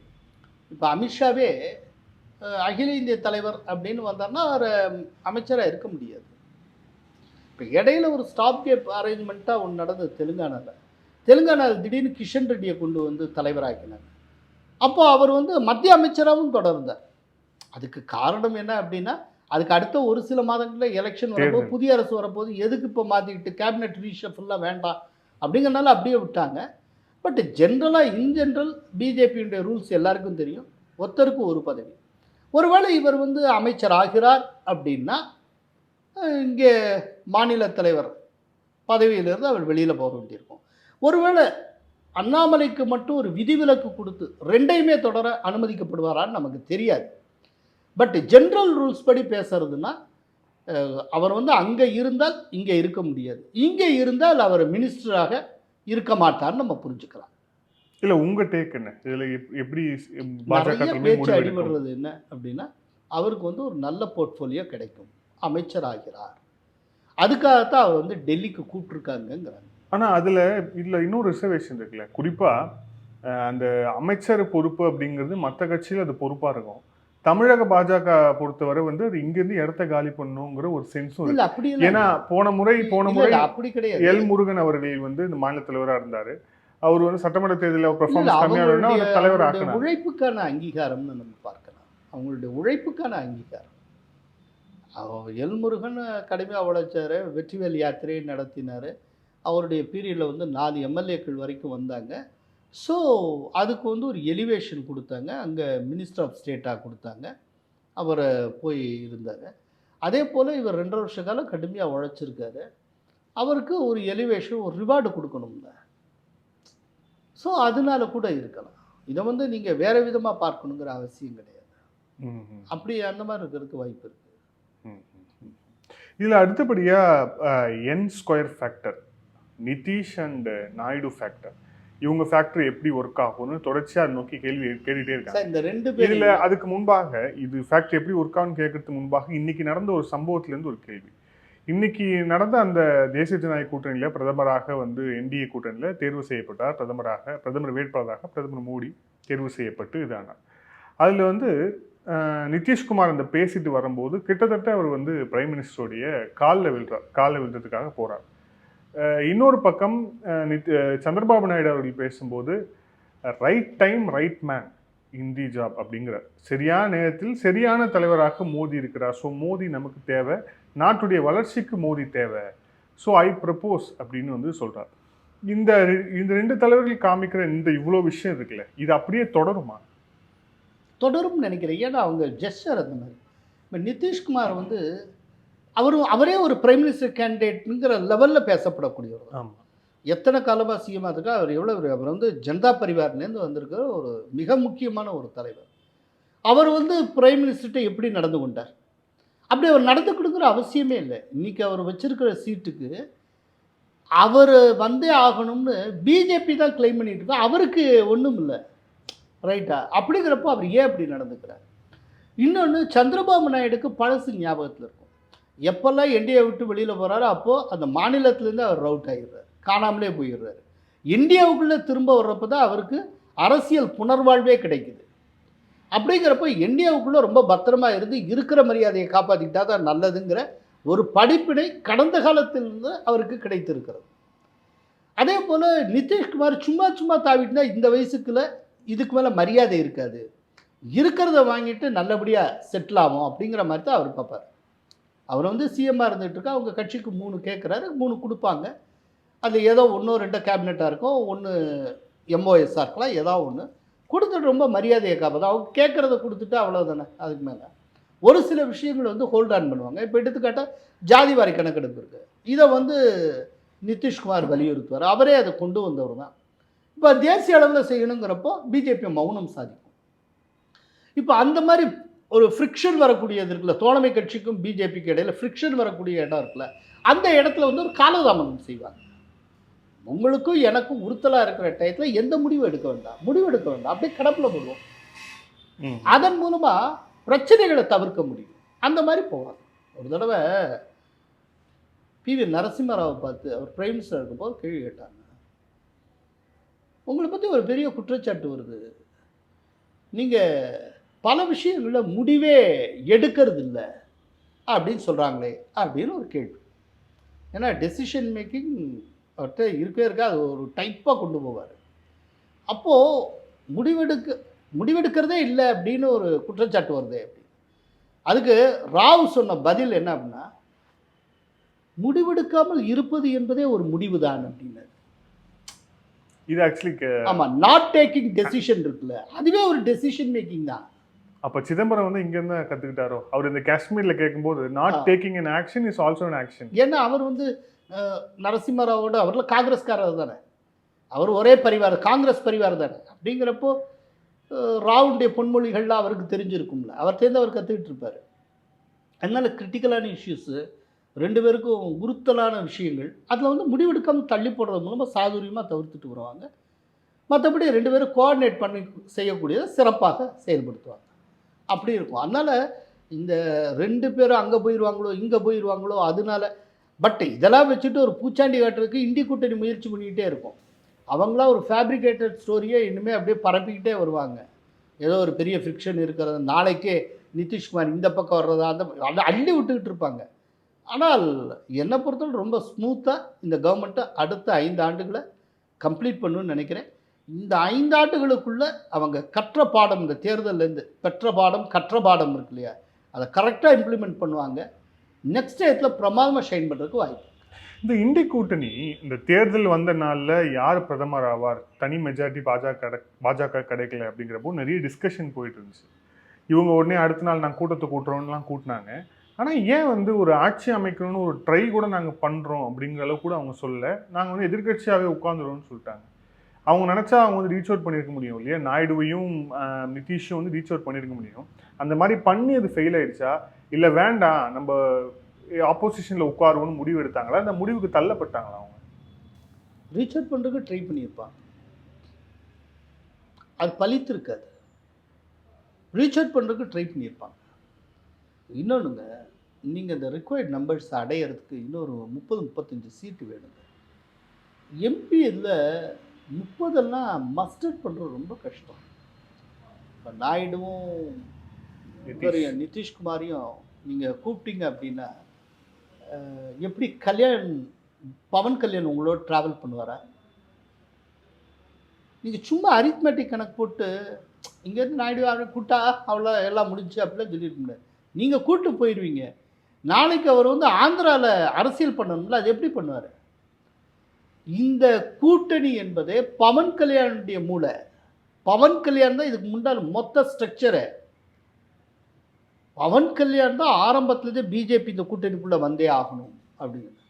அதே போல் நாயுடுவை கொண்டு வந்து பெரிய படாதுபாடுபட்டிருக்கார் பவன் கல்யாண். இந்த ஆந்திரத்தில் இருந்த இந்த கூட்டணி ஆர்கிடெக்ட் வந்து நடிகர் பவன் கல்யாண் தான். ஃபுல் கிரெடிட் அவருக்கு தான். அதை வந்து அக்னாலஜ் பண்ணியிருக்காரு சந்திரபாபு நாயுடு. சந்திரபாபு. பவன் கல்யாண் தான் காரணம் அப்படின்னு சொல்லியிருக்கிறார். அப்படிங்கிறப்போ நீங்கள் அதை மீறி அவங்களோட அலைன் பண்ணீங்கன்னா பவன் கல்யாண் நாளைக்கு கை விட்டுருவாரு. இப்போ தான் ஒரு வழியாக 5 வருஷம் படாத பாடுபட்டு ஜெயிலுக்குலாம் உள்ளெல்லாம் போயிட்டு வந்து இன்னைக்கு தான் வெற்றியை தொட்டிருக்கீங்க. திரும்ப ஒரு பின்னடைவை சந்திக்கிறதுக்கு நாயுடு தயாராக இருப்பாரா? உங்களுக்கான ஹோல்டு என்ன, உங்களுக்கான அடையாளம் என்ன? ஆந்திரம் தான். நீங்கள் ஆந்திரத்தை விட்டுட்டு டெல்லிக்கு ஆசைப்பட்டீங்கன்னா ஆந்திரத்தில் நீங்கள் இல்லாமல் போயிடுவீங்களே. அவங்களுடைய அந்த மாநில இன்ட்ரெஸ்ட் தானே ரொம்ப முக்கியம். அதுதானே டிசைட் பண்ணும். இந்த மாநிலத்தை வச்சு தானே அவரை ப்ளே பண்ண முடியும். ஆந்திரத்துக்கு வெளியில் சந்திரபாபு நாயுடுக்கு என்ன ஹோல்டு இருக்குது? நீங்கள் ஆந்திரத்தை கோட்டை விட்டு டெல்லிக்கு ஆசைப்பட்டீங்கன்னா திரும்ப ஆந்திரத்தில் கால் வைக்கவே முடியாதுல்ல. ஸோ நாயுடு ஏதாவது ரிவர்ஸ் பண்ணார் அப்படின்னா வந்து பவன் கல்யாணம் வச்சு வேற ஒரு பொலிட்டிக்கல் கேமை சார் பிஜேபி ரிவர்ஸ் பண்ண மாட்டாருங்க. அப்படி பண்ணினால் பவன் கல்யாண் வந்து அதை கரெக்ட் பண்ணுவார். பவன் கல்யாண் வந்து அடிப்படையில் ஒரு சரியான தேசியவாதி. அவர் சரியான ஒரு தேசியவாதி. அவர் பிஜேபியை விட்டு கொடுக்க மாட்டார், தன்னுடைய தனித்த அடையாளத்தையும் விட்டு கொடுக்க மாட்டார். நாயுடு மாதிரி கிடையாது. நாயுடு வந்து பல்லத்தில் பிஜேபியை காலவாரி விடுவார். அவர் ஏதோ ஒரு ஜிம்மிக்ஸ் அவராக அவர் கணக்குப்பட்டு கடையில் கையை சுட்டுப்பார். எப்போல்லாம் பிஜேபியோட அவர் முரண்பட்டு வெளியில் வந்திருக்காரோ அப்போல்லாம் காலியாகிருக்கார் நாயுடு. அதனால பவன் கல்யாண் இருக்காரு, அது வந்து ஒரு பெரிய செக். இதில் இன்னும் 2 கொஸ்டின். அதாவது குறிப்பாக என்னென்னா, இந்த தேர்தல் முடிவு வந்ததுக்கப்புறம் எதிர்க்கட்சிகள் வந்து நிறைய பேர் கொண்டாடினாங்க. அந்த கொண்டாடுறதுக்கு வந்து பாஜக தோற்றுச்சு அப்படின்னு ஒரு காரணம் இருந்தால் கூட இன்னொரு காரணம், இனிமே நம்ம மேலே அந்த இடி, சிபிஐ, ஐடி இந்த மாதிரியான விஷயங்கள் நம்ம தொடாது. குறிப்பாக இங்கே தமிழ்நாட்டிலேருந்து பேசும்போது செந்தில் பாலாஜி அவர்கள் விடுதலை செய்யப்படுவார், அரவிந்த் கெஜ்ரிவால்கள் விடுதலை செய்யப்படுவார். இனிமே நமக்கு எந்த நெருக்கடியுமே வராது, நெருக்கடி வரவும் போறதில்லை. ஏன்னா எலெக்ஷன் கேம்பெயினை பிரதமர் அவர்கள் பேசும்போது, ஒருவேளை எங்களுக்கு நாங்கள் திருப்பி ஆட்சிக்கு வந்தோம் அப்படின்னா ஊழல்வாதியில் ஒருத்தரை கூட நான் விட மாட்டேன் அப்படின்னு சொன்னார் பிரைம் மினிஸ்டர். அப்போ வந்து இப்போ வந்து அந்த மாதிரியான எந்த விஷயமும் நடக்காது, ஸோ நம்ம வந்து ஹாப்பியாக இருக்கலாம் அப்படிங்கிற ஒரு பெருமூச்சு இருக்குல்ல, அது வந்து நடக்குமா? அது அப்படிலாம் ஒன்றும் கிடையாது. இனிமேல் தான் ரொம்ப தீவிரமாக தொடங்கும்னு நான் நினைக்கிறேன். என்ன சார் சொல்றீங்க? ஏன்னா மோடி வந்து முதல்ல அதில் பேசுகிறப்ப ஒரு இடத்துல இந்த தடவை பிஜேபி தோத்துருச்சு அப்படின்னா தோக்கலைங்க. பிஜேபி ஒரு 30 தொகுதிகளை தாங்க இழந்திருக்கு. கரெக்ட். இதில் மகிழ்ச்சி அடைகிறதுக்கு ஒன்றுமே இல்லை. இல்லை, நான் அவங்க அடைஞ்சாங்கன்னு சொல்கிறேன். இண்டி கூட்டணி மொத்தமாக வாங்கிய தொகுதிகளை காட்டிலும் பிஜேபி என்கிற ஒரு கட்சி வாங்கின தொகுதிகள் மிக அதிகம். இங்கே கடைசியில் இங்கே மீடியாக்களுடைய சித்தரிப்பு என்னென்னா 240 சீட்டு வாங்கின கட்சி தோத்ததாகவும் 99 சீட்டு வாங்கின கட்சி இமாலயத்தில் இருக்கிறதாகவும் சொல்லிட்டு இருப்பாங்க. இதை நம்புறதுக்கு நிறையா பேர் இருப்பாங்க. ஸோ இது தோற்கலை, ரிக்வயர்ட் நம்பர்ஸ் வாங்கலை, அவ்வளவுதான். இது ஒரு சரிவு இல்லைன்னு சொல்ல, ஆனால் வீழ்ச்சி கிடையாது. இதை முதல்ல புரிஞ்சுக்கணும் எல்லாரும். அதுக்கப்புறம் சரி, இப்போ நீங்கள் கேட்ட கேள்விக்கு பதில். அன்றைக்கி ரிசல்ட் வந்துடுது. அன்றைக்கி பார்ட்டி ஹெட் குவார்ட்டர்ஸில் வெற்றி கொண்டாட்டத்தில் மோடி பேசினார்ல, பேசுகிறப்போ கவனிச்சிங்களா? அவர் பேசுகிறப்போ மிக கடுமையான மிக முக்கிய முடிவுகளை நான் எடுப்பேன், முடிவுகளை எடுக்க தயங்க மாட்டேன்னு அவர் சொன்னார். இல்ல அவர் சொன்னாரு, ஆனா அதுக்கான சாத்தியக்கூறுகள் இருக்கா? ஏன்னா ஒரு கான்ஸ்டிடியூஷன் அமெண்ட்மென்ட் கொண்டு வரதுக்கு அவர் சொல்றப்ப 2/3 மெஜாரிட்டி வேணும். அவர் சொல்றப்ப பிஜேபிக்கு மெஜாரிட்டி கிடைக்கலைங்கிறது தெரியும். 240 சீட் தான் பிஜேபிக்கு தெரியும். தெரிஞ்ச நிலையில் தாங்க அந்த வார்த்தையை சொன்னார். அவர் எப்படி சொன்னார்? சாத்தியம் இல்லாமல் அவர் சொல்லியிருப்பார். அதனால ஒன்றுங்க, ஊழல்வாதியில் நிம்மதியை தூங்க முடியாதுங்க. கிண்டி கலங்கெடுத்துருவாங்க. இதான் நடக்கும். வேணா பாரு. இல்லை, இதில் முக்கியமாக வந்து அவங்க வந்து 3வது முறை ஆட்சிக்கு வந்த உடனே அவங்க கொண்டு வரதாக சொல்லப்பட்டதே வந்து யூனிஃபார்ம் சிவில் கோடு தான். ஸோ யூனிஃபார்ம் சிவில் கோடு போன்ற முக்கியமான முடிவுகள் அவங்களுடைய கொள்கை ரீதியான ஒரு சில விஷயங்கள் இருக்கு இல்லையா? இப்போ யூனிஃபார்ம் சிவில் கோடு, ஒரே நாடு ஒரே தேர்தல், இந்த மாதிரியான விஷயங்கள், இது வந்து ஒரு கோல்ட் ஸ்டோரேஜுக்கு போகலாம். இது வந்து கொஞ்சம் ஒத்தி வைக்கப்படலாம். அல்லது தன்னுடைய கூட்டணி கட்சிகளெலாம் பேசி கன்சென்சஸ் கொண்டு வந்து ஒரு கருத்தொற்றுமையை எட்டி அதன் பிறகு அமல்படுத்தப்படலாம். இதுதான் நடக்குமே ஒழிய இந்த அமலாக்கத்துறை விஷயம் அது இதெல்லாம் ஹோம் மினிஸ்ட்ரிக்கு கீழே, ஹோம் மினிஸ்ட்ரிங்கிறது பிஜேபிக்கு கீழே தான் இருக்குன்னு ஆல்ரெடி சொல்லியிருக்கேன். கேபினட் கமிட்டி ஆன் செக்யூரிட்டிக்கு உள்ளே வரக்கூடிய இது அந்த போர்ட்ஃபோலியோவில் வேறு யாருக்கும் கொடுக்க மாட்டாங்க. அதில் வந்து எந்த தடையும் இருக்காது, எந்த பிரச்சனையும் இருக்காது. இப்போ சந்திரபாபு நாயுடு வந்துட்டனால இனிமேல் வந்து ஜெகன்மோகன் ரெட்டி மேலே இருக்கக்கூடிய சிபிஐ வழக்கு இருக்குல்ல, அது கூட சூடு பிடிக்கலாம். அது எல்லாரும் எதிர்பார்த்தது. ஆனா இதுல இன்னொரு விஷயம் பாருங்களேன், இப்போ வந்து தமிழ்நாட்டுல வந்து திமுகவும் சந்திரபாபு நாயுடுவும் ரொம்ப நாளாவே க்ளோஸா இருக்கிறாங்க. இப்போ டெல்லியில கூட ஏர்போர்ட்ல முதலமைச்சர் பார்த்து கிரீட் பண்ணியிருக்கிறார். இப்போ தங்கள் மீது நடவடிக்கை எடுக்கக்கூடாது அப்படின்னா வந்து இதற்கு முன்பாக மாநில கட்சிகள் வந்து டெல்லியில டைரக்டா போய் லாபி பண்ணிட்டு இருந்தாங்க. ஆனா இப்போ அவங்களுக்கு லாபி பண்றதுக்கு சந்திரபாபு நாயுடுவும் நிதிஷ்குமாரும் கிடைச்சிட்டாங்க இல்லையா? அது அவங்களுக்கு ஈஸியா இருக்காதான்னு கேட்குறேன். இல்லை, ஒருத்தருடைய தனிப்பட்ட நட்புங்கிறது லாபி பண்ணுறதுக்கான கிரவுண்டாலாம் மாறாது. அப்படி ஈஸியாலாம் பண்ணிட முடியாது. அந்த மாதிரிலாம் ஈஸியாலாம் பண்ண முடியாது. சார் உங்களுக்கு தெரியும், ஆனா கடந்த காலங்கள் அப்படி நடந்ததே இல்லையான்னு கேட்குறேன்.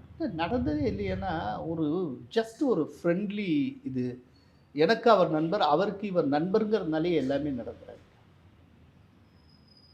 அந்த மாதிரிலாம் நடக்கு. அரசியலில் வந்து சில விஷயங்கள் வந்து இவர் நல்லா தெரியும், இவரோட நல்ல பழக்கம் இருக்குது, அதனால இதை தவிர்த்துடலாம் அப்படிங்கிற மாதிரிலாம் நடக்காது. நீங்கள் சொல்கிறீங்க இந்த தெரிஞ்சதுக்காகவே இதெல்லாம் நடந்துடாதா அப்படின்னு. அப்படி பார்த்தா நான் ஒன்று கேட்குறேன். காங்கிரஸோட கூட்டணியில் இருக்கிறப்பவே கலைஞரின் தயவு தேவைப்பட்ட காலத்திலேயே கனிமொழியும் ஆராசம் சிறை வைக்கப்பட்டார். அந்த பொலிட்டிக்கல் அண்டர்ஸ்டாண்டிங் ரிலேஷன்ஷிப்பும் அவங்கள சிறை வைக்கிறதுலேருந்து ஏன் தடுக்கலை, ஏன் முடியலை? அதனால் இதெல்லாம் வந்து பெருசாலாம் ஒர்க் அவுட் ஆகாது. அது வந்து ஒரு ஒரு துறையினுடைய டெசிஷன். அந்த டெசிஷனுக்கு சரியான ஆதரவான ஆதாரங்கள் மற்ற விஷயங்கள்லாம் ரொம்ப ஸ்ட்ராங்காக இருக்கிற பட்சத்தில் யாருடைய ரெக்கமெண்டேஷன்லாம் செல்லுபடியாது. இதில் இன்னொரு விஷயம் ஃபேக்டர், நீங்களும் வந்து தொடர்ச்சியாக எல்லா இன்டர்வியூவில் சொல்லிட்டு வந்த ஒரு விஷயம், பிரதமர் மோடி அவர்கள் தோல்வியே சந்திக்காத ஒருவராக இருக்கிறாரு. அவர் வந்து போட்டிட்டு எந்த விஷயத்துலையுமே தோல்வி அடைஞ்சதில்லை, தொடர்ச்சியான வெற்றியை தான் பார்த்துட்டு வந்திருக்காரு அப்படின்ட்டு. ஸோ ஒரு சில அரசியல் விமர்சகர்கள் சொல்லும்போது, நார்த்லேருந்து அவங்க சொல்லும்போது அவங்க என்ன சொன்னாங்க, பிரதமர் மோடி அவர்களுடைய மைண்ட் செட்டை பொறுத்தவரும் அவர் வந்து எல்லாத்தையுமே டிசைசிவாக செய்யணும் அப்படின்னு நினைக்கிறவர். ஸோ வந்து வாஜ்பாய் மாதிரி வந்து ஒரு நீக்குப்போக்காக நடந்தக்கூடிய மாதிரி அந்த டெண்டன்சி வந்து பிரதமர் மோடி அவர்களுக்கு இல்லை. ஸோ அதனால அவரால் இந்த மாதிரி ஒரு வீக் கவர்மெண்ட்டை கொண்டு போகிறதே அவருக்கு ஒரு மிகப்பெரிய சேலஞ்சாக இருக்கும்னு சொல்கிறாங்க. அது உண்மையா? நல்ல கேள்வி. நான் இதை சொல்லியிருக்கேன். அவரோட மோடியோட ட்ராக் ரெக்கார்டு அப்படிங்கிறப்போ அவர் தன்னுடைய தலைமையில் களம் கண்ட எந்த தேர்தலிலும் அவர் ஆட்சி அமைக்காமல் இருந்ததே கிடையாதுன்னு சொல்லி இப்போவும் ஆட்சி அமைத்திருக்கிறார். அவர் தான் பிரதமர், அவர் தலைமையில் தான் அமைச்சரவை பதவியேற்க போகிறது. ஸோ அவர் களம் கண்ட இந்த தேர்தலிலும் அவர் ஆட்சி அமைக்கிறார். இதில் வந்து ப்ரூவ் ஆயிடுச்சு. ஆனால் முதன்முறையாக 2001 ஆரம்பித்து இன்னைக்கு வரைக்கும் வந்திருக்க இந்த 23 வருஷத்தில் முதன்முறையாக அவருடைய தலைமையில் மெஜாரிட்டி பெற முடியாமல் போனது இப்போ தான். அவருடைய என்டையர் ட்ராக் ரெக்கார்டில் இதான் ஃபஸ்ட்டு அபரேஷன். இது வரைக்கும் நடந்ததே கிடையாது. மோடி எப்போதுமே டெசிஷன் மேக்கிங்கில் வந்து குறுக்கீடுகள் இருக்கக்கூடாது, அதனால் ஃபுல் மேண்டேட் நமக்கு ஃபுல் மெஜாரிட்டி இருக்கணும் எதிர்பார்ப்பார். 2014 அதைத்தான் வலியுறுத்தினேன். 2019 ஒரு ஃபுல் மெஜாரிட்டியை தொடர்ந்து கொடுங்க, அப்படின்னா தான் நாங்கள் வந்து சரியான முடிவுகளை தேசத்துக்காக எடுக்க முடியும்னு கேட்டார். அதே போல் மக்கள் கொடுத்தாங்க. இப்போ கொடுக்கல, அதுக்காக என்ன செய்ய முடியும்? அவருடைய தலைமையில் தான் ஆனால் ஆட்சி நடக்க போகுது. அப்படின்னா இப்போ இருக்கிற சூழ்நிலையை பயன்படுத்தி என்னென்ன மேக்ஸிமம் செய்ய முடியுமோ அதைத்தான் அவர் பண்ண முடியும். அதை நிச்சயமாக செய்வார். சில பிஜேபிக்கு என்று இருக்கக்கூடிய சில பிரத்யேகமான சில கொள்கை முடிவுகள், குறிப்பாக யூனிஃபார்ம் சிவில் கோடு, அது மாதிரி அதெல்லாம் டிலே ஆகும், இல்லாட்டி இந்த 5 ஆண்டுகளில் நடக்காமலே கூட போகலாம். இந்த ஒரு விஷயத்துக்காக தோழமை கட்சிகளுக்கு உறுத்தலான ஒரு சுச்சுவேஷனை உருவாக்கிடக்கூடாதுங்கிறதுல அவங்களுக்கு கவனமாக இருப்பாங்க. அதை தவிர்த்து மற்றபடி அவங்க எப்படி பொருளாதார கொள்கைகளோ மற்றதோ இப்போ இருக்கிறது அப்படியே தொடரும், வெளியுறவு கொள்கையில் அப்படியே தொடரும், அதெல்லாம் ஒன்றும் பிரச்சனையே. இது இப்போ இன்டர்நேஷ்னல் லெவலில் நம்ம இந்த வெளிநாட்டு ஊடகங்களுடைய அந்த கருத்தையும் தொடர்ச்சியாக பார்த்துட்ருக்கோம். நியூயார்க் டைம்லேருந்து வாஷிங்டன் போஸ்ட்லேருந்து எல்லாமே பார்த்துட்ருக்குறோம். அவங்க வந்து வீக் கவர்மெண்ட் அப்படின்ற ஒரு வார்த்தையை தான் எல்லாத்துலேயுமே வந்து குறிப்பிடுறாங்க அப்படிங்கிறதையும் பார்க்குறோம். ஸோ இப்போ இந்த வேர்டிக்ட் கிடச்சது அப்படிங்கிறதால ஒரு வீக் கவர்மெண்ட், அதாவது ஒரு ஸ்ட்ராங் லீடர் அப்படின்னு முன்னாடி இருந்த அந்த ப்ரொஜெக்ஷனுடைய அந்த பிஎம்ஓடைய அந்த ப்ரொஜெக்ஷன், பிஎம்ஓடைய அந்த பர்சோனா, இப்போ இந்த வீக் கவர்மெண்ட் வீக் லீடர் அப்படின்னு வந்து அது வந்து ஒரு ஒரு ஒரு பாதிப்பை ஏற்படுத்தும் விஷயமா இல்லை. இது வந்து திட்டமிட்டு அவங்க செய்யக்கூடிய ஒரு சின்ன நேரேட்டிவ். இதை வந்து வெளிநாட்டில் இருக்க காங்கிரஸின் நண்பர்கள் திட்டமிட்டு ஒரு வீக் கவர்மெண்ட். ஏன்னா ஒரு 30 சீட்டு இது 240 சீட்டு ஜெயிச்ச ஒரு கட்சியினுடைய அரசு, ஒரு கூட்டணி அரசு, வீக் கவர்மெண்ட்னா 10 வருஷமா மன்மோகன் சிங் தலைமையில் ஒரு அரசு நடந்தது. அதுக்கு பேர் என்ன கவர்மெண்ட்டு? இந்த தடவை திரும்ப அதை நோக்கி அப்படி லேசாக திரும்பி இருக்கு. அது இன்னும் கவர்மெண்ட் ஃபார்மேஷனே நடக்கலை, இன்னும் ஆரம்பிக்கவே இல்லை. அதுக்குள்ளே வீக் கவர்மெண்ட்னா வீக் கவர்மெண்ட்டாக இல்லைன்னு போக தானே தெரியும். அப்போ பாருங்க, இன்னொன்று இப்படி சொல்கிறதுனால தான் தன்னோட வீக் கவர்மெண்ட் இல்லைன்னு நிரூபிக்கக்கூடிய தீவிரமான முயற்சிகளில் மோடி ஈடுபடுவார். நீங்கள் சொல்கிறீங்கள்ல, இப்படி சொல்கிறதை இல்லைன்னு முறியடிக்கணுங்கிறதுக்காகவே மெனக்கட்டு சில அசாதாரணமான காரியங்கள்லாம் செய்வார் மோடி. இந்த நேர்காணல இறுதியான கேள்வி, இதுவும் ஒரு ஹைப்போதட்டிக்கல் கொஸ்டின் தான். தேர்தல், அதாவது மெஜாரிட்டி அப்படிங்கிறது தான் பாஜகவுக்கு ரொம்ப முக்கியமாக இருக்கும். ஏன்னா மூன்றாவது தேர்ட் டேர்ம் அவங்க செய்யணும்னு நினச்சது எல்லாமே ஒரு ரிஃபர்மேட்டிவாக செய்யணும்னு நினச்சாங்க. ஆனால் அந்த ரிஃபர்மேட்டிவ் செய்கிறதுக்கான ஒரு மேண்டேட் மக்கள்கிட்ட இல்லை. ஸோ இப்போ இந்த கவர்மெண்ட் அமைஞ்சாலும் கூட இந்த கவர்மெண்ட்டால் வச்சு ஒரு சில முக்கியமான முடிவுகளை எடுத்த பிறகு திருப்பியும் மிக விரைவில் இன்னொரு தேர்தலும் வருவதற்கான வாய்ப்பு இருக்கலாம் அப்படின்னு சொல்கிறாங்க. அதாவது 25 or 26 அப்படின்ட்டு சொல்கிறாங்க. ஸோ அந்த மாதிரி இப்போ மீண்டும் 26லேயே ஒரு நாடாளுமன்ற தேர்தல் நடப்பதற்கான வாய்ப்புங்கிறது இருக்கா? எனக்கு அப்படிலாம் ஒன்றும் தோணலை. ஏன்னு கேட்டால், இப்போ இதுக்கு முன்னால் 1999லேருந்து 2004 வரைக்கும் ஒரு 20 கட்சிகளை கொண்ட ஒரு கூட்டணி அரசை குழப்பமே இல்லாமல் வாஜ்பாய் நடத்தி இருக்கிறார். ஸோ ஒரு கூட்டணி அரசை ரொம்ப சிறப்பாக நடத்த முடியும் வாஜ்பாய் நிரூபித்திருக்கிறார். அதுக்கப்புறம் 10 ஆண்டு காலம் மெஜாரிட்டியை பெறாமல் மன்மோகன் சிங் தலைமையில் காங்கிரஸ் ஒரு ஆட்சியை நடத்தியிருக்கு. ரைட்டு. அப்படிங்கிறப்போ ஒரு கூட்டணி அரசாக இருந்தால் அது வீக்காயிரணும், கவுந்துடணுங்கிற எந்த அவசியமும் இல்லை. ஆனால் இப்படியான தகவலை பரப்புறவங்களுக்கு அந்த விதமான ஒரு ஆசை இருக்கலாம். இது கவுந்துரும், இது இன்னொன்று அப்படியே சொல்லி இது கவரக்கூடிய ஒரு அரசு அப்படிங்கிற ஒரு இமேஜை மக்கள்கிட்ட கொண்டு போய் சேர்க்கறதுல ஒரு ஆர்வமாக இருக்கலாம். அதுக்காக முயற்சி செய்யலாம். எதிர்கட்சிகள் இனிமேல் இந்த திசையில் தான் நிறைய அவதூறான தகவல்களாக பரப்புவாங்க. இப்போ எப்படி பாருங்கள், பங்குச்சந்தையில் ஏறினதுக்கும் இறங்கினதுக்கும் மோடி அமித்ஷாவும் பொறுப்புன்னு பொருளாதார மேதை சொல்லியிருக்கிறார் இல்லையா? அந்த மாதிரி ஒரு ரிசல்ட்டு வருது, இந்த எக்ஸிட் போல் ரிசல்ட்டு, அதை ஒட்டி ஏறுது. அதே நேரத்தில் ஒரிஜினல் ரிசல்ட் வரப்போ தலகுப்புற விழுந்தது அப்படிங்கிறாரு. அந்த ரிசல்ட்டுக்கு அடுத்த நாள் திரும்ப பிக்கப் ஆச்சே. இப்போ அதுக்கு என்ன சொல்ல போகிறாரு? அதை பற்றி பேசவே இல்லை. எப்போதுமே பங்குச்சந்தைங்கிறது உள்நாட்டில் ஏற்படக்கூடிய ஒவ்வொரு விஷயத்துக்கும் அதுக்குள்ளே ஒரு ரியாக்ஷன் இருக்கும் இல்லைங்க. இதுக்கெல்லாம் எப்படி மோடியும் அமித்ஷாவும் பொறுப்பேற்க முடியும்? இன்னொன்று, எக்ஸிட் போல்னாலும் பங்குச்சந்தை கூடிச்சுன்னா எக்ஸிட் போல் கண்டக்ட் பண்ணால் அந்த ஏஜென்சியை பார்த்து குறை சொல்லுங்கள். அமித்ஷாவையும் மோடி எப்படிங்க சொல்ல முடியும்?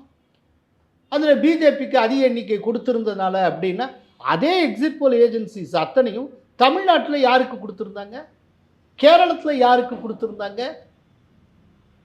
இப்போ கேரளத்தில் அந்த ஏஜென்சிஸ் அதுவும் கொடுத்துருக்காங்கல்ல, அப்படி தானே கொடுத்துருந்தாங்க. அப்படிங்கிறப்போ இப்போ இதுக்கு பின்னால் அமித்ஷாவும் மோடியும் இருந்திருந்தால் அப்படி கொடுத்துருக்க முடியுமா? தமிழ்நாட்டில் ஒரு 15 சீட்டு பிஜேபி ஜெயிக்கும், கேரளத்தில் ஒரு 8 சீட்டு பிஜேபி ஜெயிக்கும்னு சொல்கிறதுக்கு எவ்வளோ நேரம் ஆகிட போகுது? ஃபிகர் தானுங்க, நம்பரை மாற்றி போட்டு போக வேண்டியது தானே. எங்கேயோ ஏதோ ஒன்று. இப்போது என் வீட்டு கொல்லப்புறத்தில் ஒரு வெண்டைக்காய் காய்க்குது அப்படின்னா அதுக்கு மோடி காரணம், சுண்டைக்காய் காய்க்கலைன்னா அதுக்கு அமித்ஷா காரணம்னா இது என்ன பைத்தியகாரத்தனம்?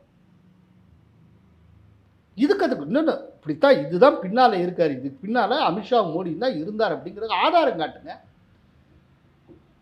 அதுக்கு அவர் சொல்கிற ஆதாரம் என்ன? இதுக்கு முன்னால் பேசுகிறப்போ எலெக்ஷன் டயத்தில் பங்குச்சந்தை எகிற போகிறது அந்த ரிசல்ட் வர்ற அன்றைக்கி அப்படின்னு அவங்க ஏன் பேசினாங்க அப்படின்னு யாரோ ஒருத்தர் மண்டபத்தில் எழுதி கொடுத்துருக்காங்க.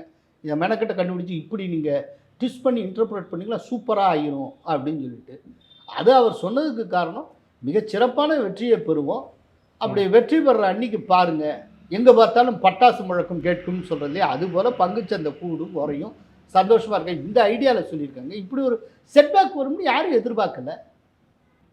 இதுக்கு இது ஒரு பெரிய ஸ்கேமு. எங்க பங்குச்சந்தைங்கிறது ஒரு ஸ்பெக்குலேட்டிவானது, ஏறும் இறங்கும், இது எல்லாருக்கும் தெரிஞ்சது. இதில் லாப நஷ்டம் எல்லாமே தெரியும். இது கம்ப்ளீட்டாக ஒரு ஸ்பெக்குலேட்டிவ் ஃபீல்டு. ரைட்டு. இதில் வந்து ஒவ்வொரு தடவை நஷ்டமடைகிறப்பெல்லாம் இவர் பொறுப்பேற்கணும்னா இப்போ இவங்க ஆட்சியில் இருந்தப்போ எத்தனை தடவை ஏறிச்சு, எத்தனை தடவை இறங்கிச்சு? இப்போ இறங்கின ஒவ்வொரு டயத்துக்கும் காங்கிரஸ் அரசு பொறுப்பேற்குமா? பங்குச்சந்தை என்னைக்காவது ஃப்ளக்சுவேட் ஆகாமல் இப்படியே ஏறுமுகமாகவே போயிட்டு இருக்க என்னைக்காவது பார்த்துருக்கீங்களா?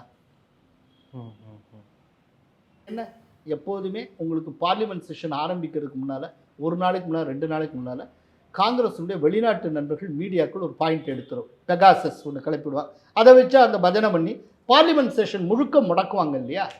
இப்போ என்ன ஒரு வித்தியாசம்னா, பார்லிமெண்ட் செஷன் ஆரம்பிக்கிறதுக்கு முன்னாலேயே அதற்கான ஒரு இஷ்யூவை ராகுல் காந்தி தொடங்கி வச்சுட்டார். இந்த இடத்துல பார்லிமெண்ட் செஷன் ஆரம்பித்தது இது ஒன்று தான் இருக்கும் இஷ்யூ. இதை வச்சு பார்லிமெண்ட் செஷனை நடத்த விடாமல் ஆக்குவாங்க. அவங்களுடைய டிமாண்டை ஜேபிசி வை, ஜாயின்ட் பார்லிமெண்ட்ரி கமிட்டி வை. ஏன் நான் ஒன்றே ஒன்று கேட்குறேன், இது உண்மையிலேயே ஒரு முறைகேடு நடந்திருக்கு, ஊழல் நடந்திருக்குன்னா தைரியமாக அவர்கள் வந்து உச்சநீதிமன்றத்துக்கு போக வேண்டியதானே, அதனுடைய மேற்பார்வையில் ஒரு குழு அமைக்க வேண்டியதானே. இப்போ ஹிண்டன்பர்க் விஷயத்தில் உச்சநீதிமன்றம் போனாங்கல்ல, உச்சநீதிமன்றம் என்ன தீர்ப்பு கொடுத்தது? அதானி விஷயத்தில் இதெல்லாம் அவங்க எந்த தப்புமே நடக்கலைன்னு தான் தீர்ப்பு கொடுத்தது. இவங்க உச்சநீதிமன்றத்துக்கு ஏன் போகலை, ஏன் வந்து ஜேபிசி கேட்குறாங்க? ஏன்னா ஜேபிசி கேட்கறது மூலமாக பாராளுமன்றத்தில் டெய்லி ராக் பண்ணிக்கிட்டு இருக்கலாம், டெய்லி செய்தியில் வந்துக்கிட்டே இருக்கும், மீடியாலேயும் இதுலேயும் டெய்லியிலையும் தலைப்புச் செய்தியாக வந்துக்கிட்டே இருக்கலாம். அதாவது கொஞ்சம் கூட கையில் 1% உண்மையே இல்லாமல் நீங்கள் வந்து நாடாளுமன்றத்தை முடக்க முடியும், மக்கள்கிட்ட வந்து தவறான செய்தியை ரொம்ப வெற்றிகரமாக கொண்டு போய் சேர்க்க முடியும், எல்லாம் செய்யலாம். இதே இது நீங்கள் வந்து உச்சநீதிமன்றத்தை கொண்டு போயிட்டீங்கன்னா ஃபேக்ட்ஸை முன்வைக்கணும், ஆதாரங்களை முன்வைக்கணும், அப்போ நீங்கள் டிஃபீட் ஆவீங்க. எங்கெல்லாம் உண்மையை முன் வச்சு நீங்கள் பேசணுங்கிற அந்த இடத்துல காங்கிரஸ் டிஃபீட் ஆகும். அதில் தான் உச்சநீதிமன்றம் போகலை. இங்கே உச்சநீதிமன்றம் போக வேண்டியதானே ராகுல் காந்தி, ஏன் ஜேபிசி கேட்குறாரு? நன்றி சார், பல்வேறு கேள்வி. Thank you sir, thank you so much.